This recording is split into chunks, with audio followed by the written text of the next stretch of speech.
오늘도 주님의 은혜를 사모해 나오신 우리 모든 성도님들 주님의 이름으로 사랑하고 축복합니다. 지난주 주보에 저희가 좀 불찰이 있어서 실천을 못했는데요. 오는 주일 7월 23일 주일 저희가 이제 문자로도 안내를 드리긴 했는데 저희가 온 세대 통합 예배로 드리게 됩니다. 특별히 이제 다음 세대 이제 여름 사역이 다음 주 목요일부터 이제 본격적으로 시작이 되기 때문에 우리 다음 세대를 중보하고 또 그들을 위해서 기도하는 마음으로 함께 모여서 다음 세대 헌신 예배로 저희들 드리게 됩니다. 우리 성도님들 기억하셔서 우리 2부 예배 때 오셔서 함께 예배하고 또 우리 중고등부, 우리 유초등부, 우리 청년들 위해서 중보하며 기도하는 그런 귀한 시간이 되기를 바랍니다. 남편의 반대를 무릅쓰고 열심히 교회를 다니는 부인이 있었습니다. 근데 어느 날 그 부인이 교회 목사님을 다급하게 찾습니다. 그리고는 이렇게 말합니다. 목사님, 너무 무서워서 죽겠습니다. 제가 계속 교회에 나오면 남편이 저를 죽여버리겠답니다. 목사님, 어떻게 하면 좋을까요? 그러자 그 목사님께서 이렇게 말합니다. 불쌍하게도 그런 일이 있었네요. 제가 계속 기도하겠습니다. 믿음을 가지세요. 하나님께서 지켜주실 겁니다. 그렇게 위로하고는 부인을 집으로 돌려보냈어요. 그 다음 주일이 되었습니다. 또 부인이 목사님을 긴급하게 찾습니다. 목사님, 아직까지는 제가 무사합니다. 그런데 하면서 말끝을 흐리는 거예요. 그러자 목사님이 왜요? 왜 또 무슨 일이 있습니까? 하고 물었죠. 그러니까 그 부인이 하는 말이 어제는 남편이 다른 말을 했어요. 만약에 제가 계속 교회에 간다면 목사님을 죽여버리겠다고 말했답니다. 그러자 목사님이 그 말이 끝나기 무섭게 그래요? 그러면 마을 저편에 있는 성당으로 출석을 하십시오. 이제 종교를 바꾸실 때가 되었습니다. 라고 말을 했답니다. 네. 이럴 땐 좀 웃으셔도 됩니다. 소리를 내셔서. 웃고 넘길 우스갯소리지만 우리 믿음의 현 주소가 어디에 있는지를 돌아보게 만드는 뼈있는 유머죠. 정말 우리의 신앙이 목숨이 왔다 갔다 하는 상황 가운데 놓여 있다면 우리는 어떤 선택을 할까? 정말 그 신앙을 온전하게 지키기로 결단하는 사람이 얼마나 될까? 그런 상황에 놓인다면 어떤 선택을 하게 될까 하고 그렇게 스스로에게 좀 질문해 볼 만한 그런 이야기인 것 같습니다. 지금도 이 지구상에는요, 믿음을 지키기 위해 자신의 목숨을 걸어야 하는 사람들이 너무나 많습니다. 멀리 갈 것도 없이요. 우리나라 바로 위에 있는 북한이 그렇습니다. 성경을 가지고 있는 것만으로도 죄가 되고 그리스도인인 것이 발각되면 여전히 정치범 수용소에 끌려가야 합니다. 이슬람권 나라는 어떨까요? 부모 형제가 그리스도인이 된 자녀나 동생을 죽여야 합니다. 가족의 명예를 더럽혔다는 이유로 말이죠. 명예살인이라고 부르죠. 이처럼 지금도 목숨을 내놔야 신앙생활이 가능한 곳이 있습니다. 하지만 지금 여기에 있는 우리들은 그렇지 않죠. 물론 신앙생활을 하면서 당하는 불이익은 있을 수 있습니다. 하지만 결코 우리의 목숨을 담보하면서까지 신앙생활을 하지는 않죠. 그런데 아이러니하게도 이런 환경이 우리의 신앙에 빨간불이 켜지게 할 수 있다라는 것을 기억해야 합니다. 편안한 신앙생활이 우리의 영혼을 죽일 수도 있다는 말이죠. 오늘 우리가 읽은 본문은 12장 전반부에 다루었던 우상 숭배의 이야기로 다시 돌아옵니다.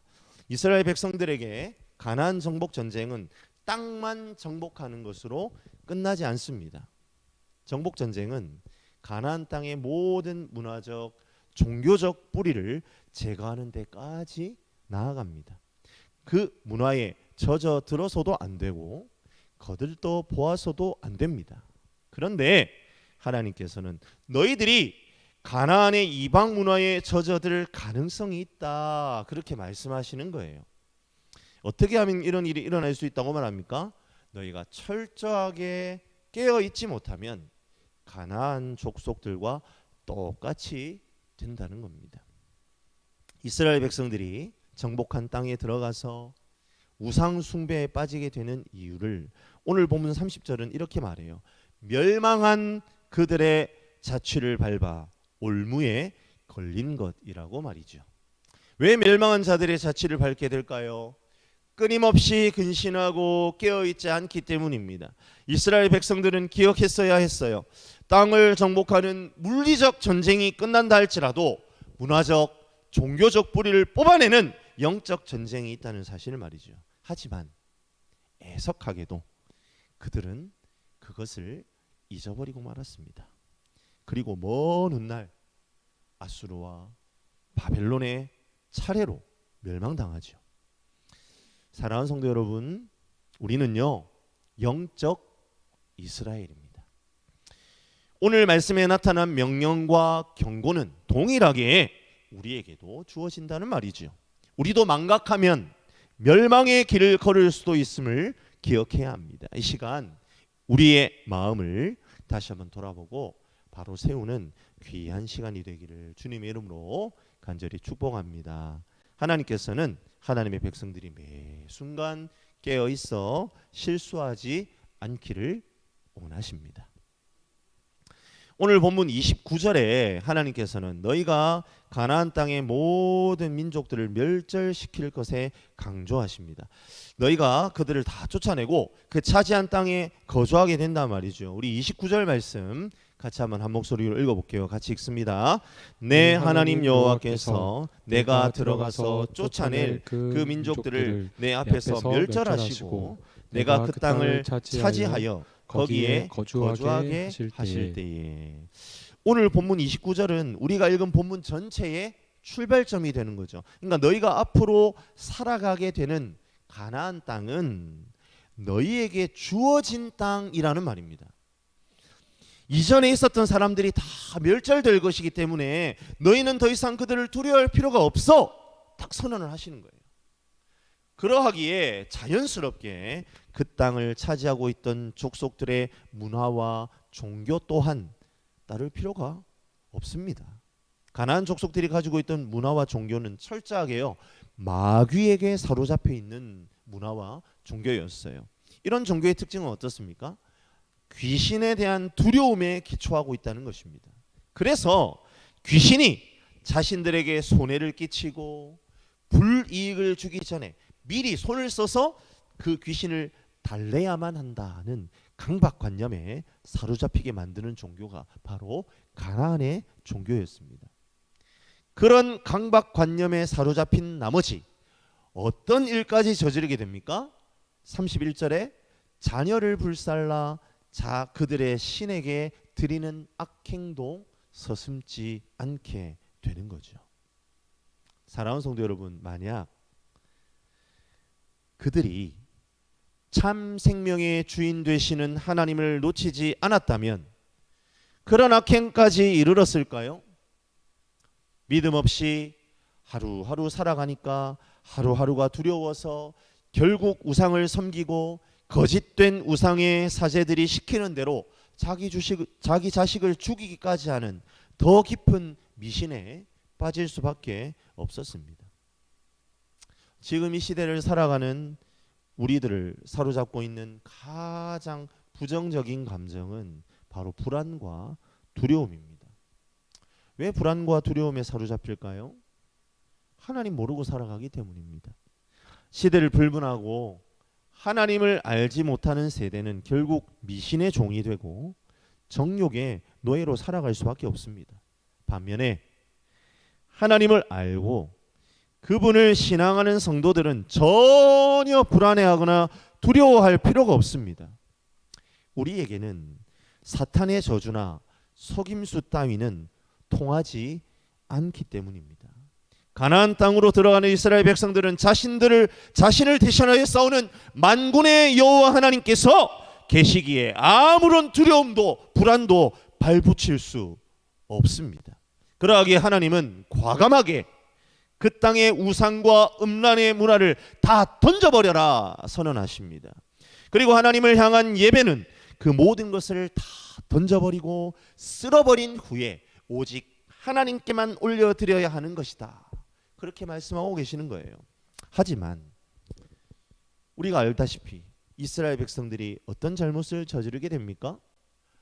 하나님만으로 충분한데 그들의 손에 의해 멸망당한 족속들의 버릇을 버리지 못한 것이지요.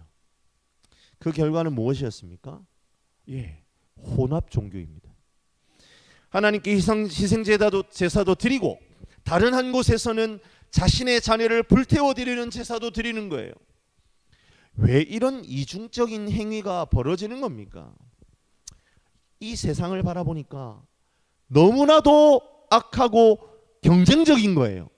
그래서 세상에서 성공하려니까 바른 신앙의 양심만으로는 도저히 안 될 것 같거든요. 두려워할 필요가 없다고 주님은 말씀하시는데 두려움이 엄습하는 거예요. 그래서 결국 하나님도 세상 우상도 동시에 섬기는 현주소가 되어버립니다.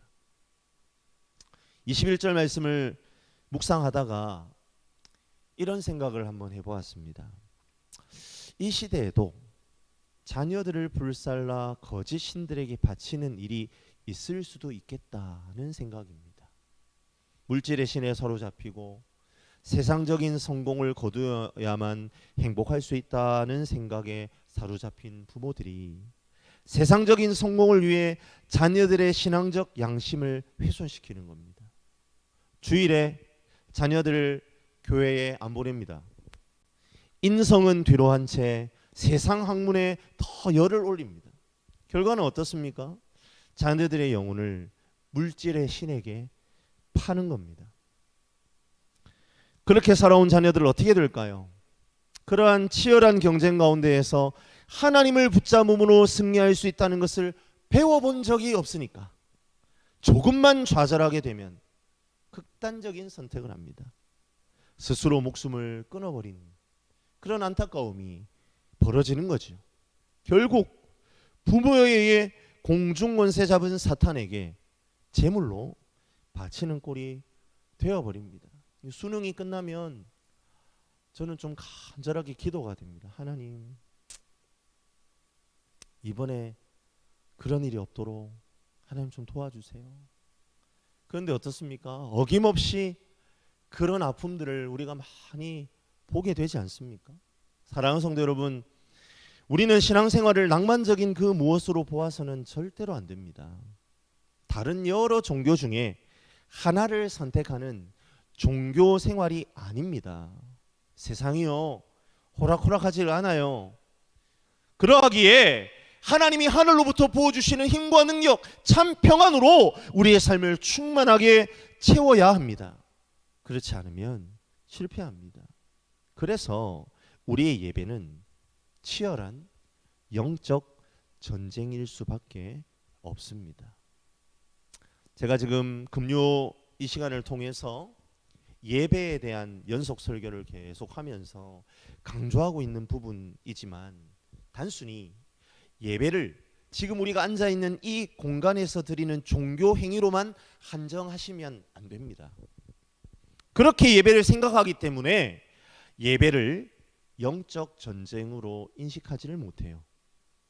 예배는 우리가 살아리는 삶 그 자체입니다. 매 순간마다 나의 삶의 자리를 공격하는 세속적 가치관과 싸우는 영적 전쟁, 그것이 바로 우리가 살아리는 삶의 예배라는 말입니다.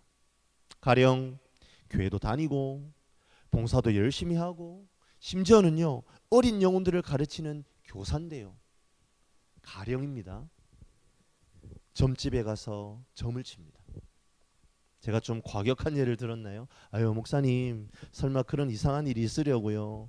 그런데 그런 이상한 일이요 이 한국 교회에 버젓이 일어나고 있다는 거예요. 교회에서 신앙 좋다고 평가받는 사람들이요 이사할 때 손 없는 날을 찾고 자식들 결혼시킬 때 길이를 찾습니다. 저는요 지금까지 이사할 때 가능하면 그런 일이 별로 없긴 했는데 손 있는 날을 골라서 이사를 했습니다. 왜요? 이사 비용이 싸거든요. 사랑하는 성도 여러분, 교회 집사, 장로, 권사 그런 사람들이요 점집을 드나들고요 온갖 종류의 미신에 자신을 드리는 이런 이상한 일들이 왜 일어나는 걸까요? 하나님을 믿으면서도 말이지요 다름 아닌 두려움 때문입니다. 두려움.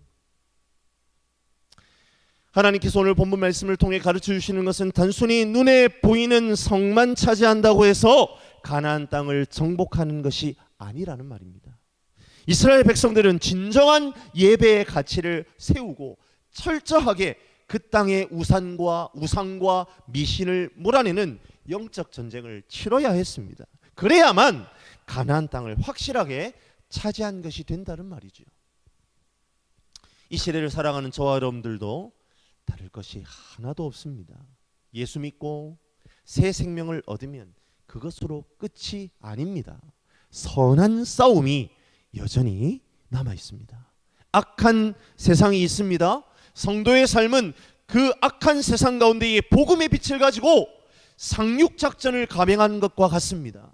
그런데 어떻게 성도의 삶의 예배가 영적 전쟁이 아닐 수가 있겠습니까? 치열해도 이렇게 치열한 전쟁이 없을 것입니다. 그런데 그것을 자꾸만 망각하고요 안일하게 대처합니다. 그러자 어느새 하나님을 향한 굳건한 믿음은 뒤로 한 채로 죽을 것 같은 두려움과 공포가 성도의 심령을 사로잡습니다. 우리는 이 세상에서 바른 믿음을 가지고 살아간다는 것이 불가능해 보일 때가 너무나 많아요. 이것은 어쩌면 우리가 이 세상을 바로 보고 있는 것입니다. 실제로요 세상은 그러합니다. 하나님 믿고 이 세상 살아가려면요 이 세상에서 떠나야 될 것 같습니다. 그래서 집안에서는 제사제도 같은 우상으로, 직장에서는 술, 성접대 문화로 인해 우리의 믿음이 끊임없이 도전받는 거예요. 하지만 기억하기를 원합니다. 결국 이 모든 것은 마귀의 거짓말이라는 것을 말이죠. 사탄은 자신이 이 세상의 주인인 양 우리를 시험합니다. 그리고 세상에서 손을 떼라고 말합니다. 너희는 결코 이길 수 없다고 속삭입니다. 가나안을 정복한 이스라엘 백성들을 향하여 동일하게 사탄은 속삭였어요. 야, 너희가 가나안 땅 아무리 정복한다고 해도 야, 너희들 농사 지어봤어? 너희 농사 지을 줄 모르잖아. 야, 가나안의 훌륭한 농업 기술 이거 배워야 돼. 가나안 땅에서 왜 바알을 섬기는 줄 알아? 바알을 안 섬기면 농사 못 짓는 거야. 그럼 너희들 쫄딱 굶어 죽는 거야. 그것이 바로 사탄의 거짓말이죠. 하지만 사랑하는 성도 여러분, 사탄의 거짓 속임수에 속지 마시기를 주님의 이름으로 간절히 축원합니다. 사탄이 제일 원하는 것은요, 바른 신앙을 가진 사람이나 교회가 절대로 세상에 발 붙이지 못하게 만드는 겁니다. 그런 세상 가운데 뿌리를 내리고 빛과 소금의 삶을 살아내야 할 사명이 교회에게, 성도에게 있는데 사탄이 주는 거짓 공포에 자꾸만 당하는 거죠. 하나님께서 이미 모든 싸움을 이기셨습니다. 우리는 그 이긴 싸움을 싸워 나아가는 것입니다. 예수님께서 요한복음 16장 33절에 분명하게 선언하십니다. 이것을 너에게 이루는 것은 너희로 내 안에서 평안을 누리게 하려 함이라. 세상에서는 너희가 환난을 당하나 담대하라. 내가 세상을 이겼노라. 할렐루야. 아멘. 오늘 본문 29절을 다시 한번 보시길 바랍니다. 하나님 여호와께서 그 민족들을 내 앞에서 멸절하시고 그 땅을 차지하여, 아직 지금 가나안 정복 전쟁 시작도 하지 않았어요. 그런데 하나님은요 이미 승리한 것이다 라고 말씀하세요. 그렇습니다.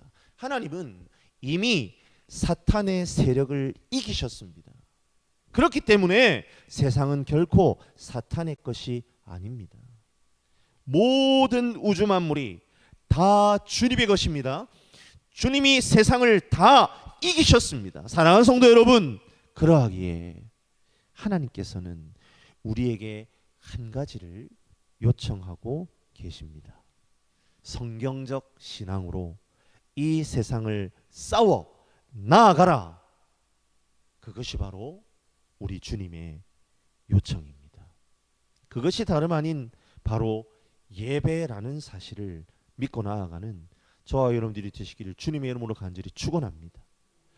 우리의 마음 상태로는 도저히 세상에 발 붙일 수 없을 것 같다고 느껴질 때가 너무나 많습니다. 하지만 우리 하나님은 그 은혜와 복을 자꾸 우리에게 가져오셔서 우리로 하여금 그 하나님의 은혜와 복을 끊임없이 세상에서 선포하면서 살아가게 될 때에 결국 이 세상이 하나님의 도성이 된다. 우리에게 말씀하시는 거예요. 그것이 바로 영적 전쟁으로서의 예배하는 삶입니다. 철저하게 성경적인 신앙으로 무장하여 하나님의 사랑을 목숨 걸고 믿는 것입니다. 세상이 자신의 것이라는 사탄의 속임수에 속지 않고 참 주인 되신 하나님만 의지하고 하나님의 방법으로 승부하며 이 세상을 살아가는 그것이 바로 예배입니다. 그것밖에는 방법이 없습니다. 사랑하는 성도님들, 제가 오늘 서론에 북한 얘기를 했고 이슬람권 얘기를 했잖아요. 왜 북한이 그렇게 믿는 자를 핍박하고 성경만 가지고 있어도 막 잡아가고 그러는데 왜 북한에는 여전히 그 신앙을 지키는 사람이 있는 것입니까? 그분들은 아는 겁니다. 내 목숨과 바꿀지언정 하나님을 예배하는 것이 바로 영적 전쟁이고 그것이 내가 세상을 이기는 방법이다 믿기 때문입니다. 그들이 산 증인인 겁니다. 왜 이슬람권에 있는 사람들이 예수 믿는 거 발각되면 심지어는 자기 피부치에게 죽임을 당할 수도 있는데 왜 회심을 합니까? 왜 예수를 만나게 됩니까? 알라는 가짜신이다. 예수님만이 나의 주 나의 하나님이다. 왜 그 고백이 그들의 입술을 통하여 나올 수밖에 없는 것입니까? 그들은 알기 때문입니다. 예배가 영적 전쟁이라는 것을 말이죠. 자신의 문화와 자신의 삶의 자리 가운데에서 내가 영적으로 이겨내는 싸움을 이겨내는 것만이 내가 참 신앙을 이루는 것이고 비록 내 목숨을 바꾼다 할지라도 그것이 하나님을 기쁘시게 하는 것이라면 내가 이것을 감당하는 것이 옳다. 그 증인으로서의 삶을 사는 것입니다. 사랑하는 성도 여러분, 우리도 우리의 목숨을 담보하는 것은 아니지만 하나님께서 우리에게 요구하시는 것은 순교자적 헌신의 삶을 우리가 살아내기를 기대하고 계시는 겁니다. 그렇다면 사랑하는 성도 여러분, 이런 영적 전쟁으로의 예배의 삶을 지켜내기 위해 우리 무엇을 해야 할까요? 하나님께서는 우리가 오늘 읽지는 않았지만 뒤에 이어지는 신명기 13장 내용 전체를 통해서 그것을 설명해 주고 계십니다. 우리가 영적 전쟁으로서의 예배의 삶을 지키기 위해 첫 번째로 준비해야 하는 것은 바로 바른 신앙의 기초입니다. 우리 13장 5절 말씀을 찾아서요. 우리 같이 한번 한 목소리로 읽어보겠습니다. 우리 스크린에도 뜹니다. 같이 한번 읽어볼게요. 그런 선지자나 꿈꾸는 자는 죽이라. 이는 그가 너희에게 너희를 애굽 땅에서 인도하여 내시며 종되었던 집에서 속량하신 너희의 하나님 여호와를 배반하게 하려 하며 너희의 하나님 여호와께서 내게 행하라 명령하신 도에서 너를 꿰어내려고 말하였습니다. 너는 이같이 하여 너희 중에서 악을 제할지니라. 하나님께서 이스라엘 백성들에게 다시 한번 무엇을 요청하고 계십니까?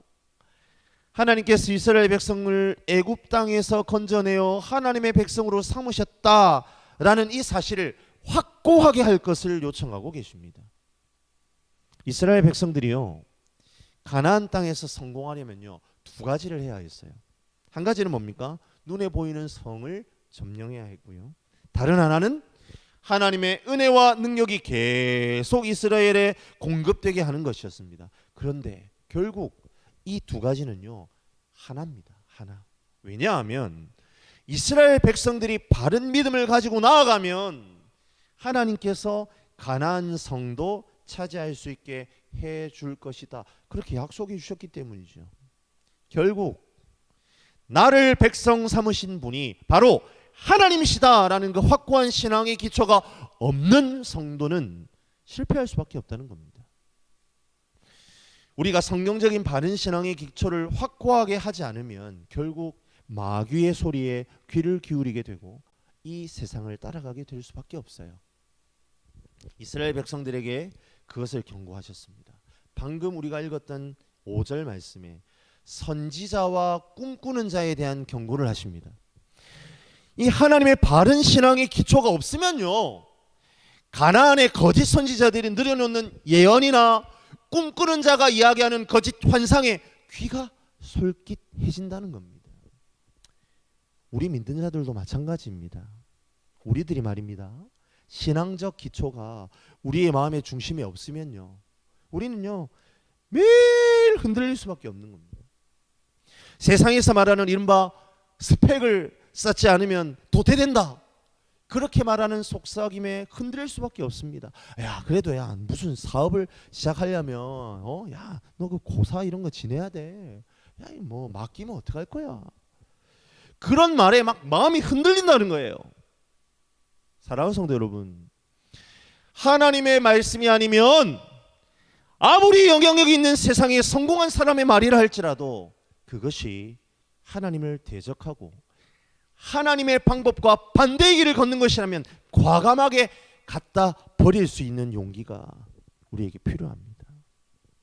이런 것에 조금도 두려워할 필요가 없습니다. 왜냐하면 하나님의 살아있는 능력을 소유한 사람들은 오히려 사탄이 더 두려워하기 때문입니다. 두 번째로 영적 전쟁으로서의 예배의 삶을 살아들이기 위해서는 미신적이고 우상적인 요소들을 뿌리 뽑아야 합니다. 신명기 13장 6절부터 18절까지는 그 미신의 뿌리를 뽑아내야 할 두 개의 공동체를 이야기하는데요. 먼저 가정이고 그 다음은 도시입니다. 제가 조금 길기는 하지만 13장 6절부터 9절 말씀을 한번 읽어드릴게요. 내 어머니의 아들 곧 내 형제나 내 자녀나 내 품의 아내나 너와 생명을 함께하는 친구가 가만히 너를 꾀어 이르기를 너와 내 조상들이 알지 못하던 다른 신들 곧 내 사방을 둘러싸고 있는 민족 혹 내게서 가깝든지 내게서 멀든지 땅 이 끝에서 저 끝까지에 있는 민족의 신들을 우리가 가서 섬기자 할지라도 너는 그를 따르지 말며 듣지 말며 긍휼히 여기지 말며 애석히 여기지 말며 덮어 숨기지 말고 너는 용서 없이 그를 죽이되 죽일 때에 내가 먼저 그에게 손을 대고 후에 뭇 백성이 손을 대라. 먼저 우리는 가정에서 우상의 뿌리를 뽑아야 합니다. 사랑하는 성도 여러분, 우리는 사실상 가장 가까운 사람에게 싫은 소리 하는 것을 가장 어려워합니다. 그러나 하나님의 백성들은 가장 가까운 식구라 할지라도 일단 그 사람이 이단에 빠지거나 우상 숭배에 빠지면 그들을 영적으로 죽은 자로 간주해야 합니다. 우리가 방금 읽었던 13장 9절을 보십시오. 그런 사람이 가족이라 할지라도 죽이라고 말씀하십니다. 물론 이 시대에는 결코 그렇게 할 수 없습니다. 그렇게 하면 큰일 납니다. 하지만 우리에게 던지는 메시지는 붙잡아야 합니다. 가족이라 할지라도 그러한 일에 대해 절대로 침묵해서는 안 된다는 말입니다. 그리스도인들은 결심을 해야 돼요.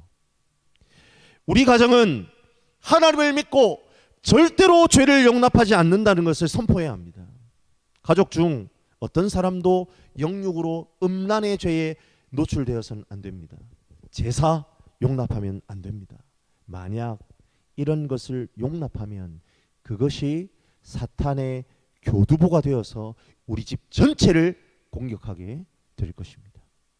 제사의 문제에 있어서 내가 결정할 수 없는 위치에 있다면 이 문제를 놓고 끊임없이 기도해야 하고 나 자신만이라도 정결하게 지킬 수 있어야 합니다. 우상에게 절할 수 없다는 거죠. 또한 하나님께서는 한 개인이나 가정뿐만 아니라 한 도시라도 미신이나 우상에 빠지게 될 때에 그 도시 전체를 진멸하고 그 안에 있는 사람이나 가축이나 물건까지 파괴하고 불태우라고 말씀하십니다. 신명기 13장 13절부터 15절 말씀도 좀 길지만 제가 한번 읽어드리겠습니다. 너희 가운데에서 어떤 불량배가 일어나서 그 성읍 주민들을 유혹하여 이르기를 너희가 알지 못하던 다른 신들을 우리가 가서 섬기자 한다 하거든 너는 자세히 묻고 살펴보아서 이런 가증한 일이 너희 가운데 있다는 것을 확실한 사실로 드러나면 너는 마땅히 그 성읍 주민을 칼날로 죽이고 그 성읍과 그 가운데 거주하는 모든 것과 그 가축을 칼날로 진멸하고 하나님께서는 만약 가나안에 정착하여 살면서 한 성읍이 우상 숭배 유혹에 넘어간 상황에 처하게 된다면 그 성읍 어떻게 하라고요?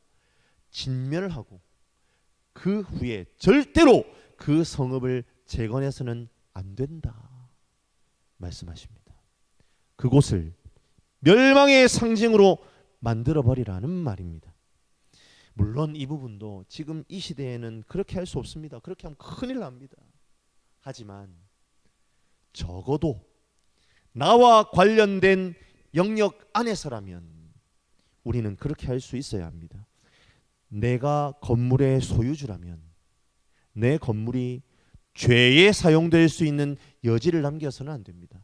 아무리 우리 세든 사람이 장사가 잘 되더라도 술집이나 점집에 세 주어선 안 됩니다. 직장 내에 내 부서 안에 있는 사람들이 집단적으로 미신적인 행동을 하거나 죄스러운 행동을 하는 것 용납하거나 내가 그 일에 동조해서도 안 됩니다. 그런 것에 눈 감는다면 하나님은 결코 그것을 그냥 두지 않으십니다. 결국에는 주의 백성된 저와 여러분에게 책임을 물으실 것입니다. 하나님은 죄에 대해 결코 관용을 베푸시는 분이 아니라는 사실을 기억하시길 바랍니다. 말씀을 마무리합니다. 사랑하는 성도 여러분, 오늘 설교를 들으시면서 눈치를 채셨는지 모르시겠지만 하나님이 기뻐하시는 영적 전쟁으로서 예배하는 삶은요, 어쩌면 물질적으로 떵떵거리면서 잘 사는 삶과는요 거리가 멀 수 있습니다. 아니, 오히려 그 반대일 가능성이 더 높습니다. 그것은 우리 믿는 자들의 인생을 향한 하나님의 궁극적인 목적이 아닙니다. 하나님은 미신과 우상이 지배하는 세상에 하나님의 사랑의 빛을 비추는 삶을 살게 하려고 우리를 부르시고 영적 전쟁으로서 예배하는 삶을 살아가길 원하십니다. 오늘 말씀 가운데에 혹 내가 실패하며 나아갔던 삶의 자리는 없었는지 되돌아볼 수 있는 귀한 시간이 되시기를 주님의 이름으로 간절히 축복합니다. 조금이라도 우상의 기운이 나의 삶에 발붙이지 못하도록 해야 합니다. 그렇게 성경적 기초를 바탕에 두고 살아가려 몸부림칠 때에 우리는 승리하는 인생을 살게 됩니다. 그리고 하나님은 필요하다면 우리에게 물질적인 복도 함께 넘치게 하실 줄 믿으시기를 바랍니다.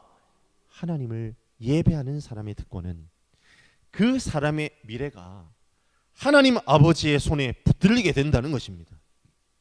미래가 우리 하나님의 손에 붙들려 있는데 뭘 두려워하시겠습니까? 우리가 바른 믿음으로 나아가기만 한다면 하나님은 우리의 미래에 복 주실 것입니다. 그 놀라운 비밀을 깨달아 알아 매 순간 영적 전쟁으로서의 예배의 삶을 살아드리는 저와 여러분들이 되시기를 주님의 이름으로 간절히 축원합니다.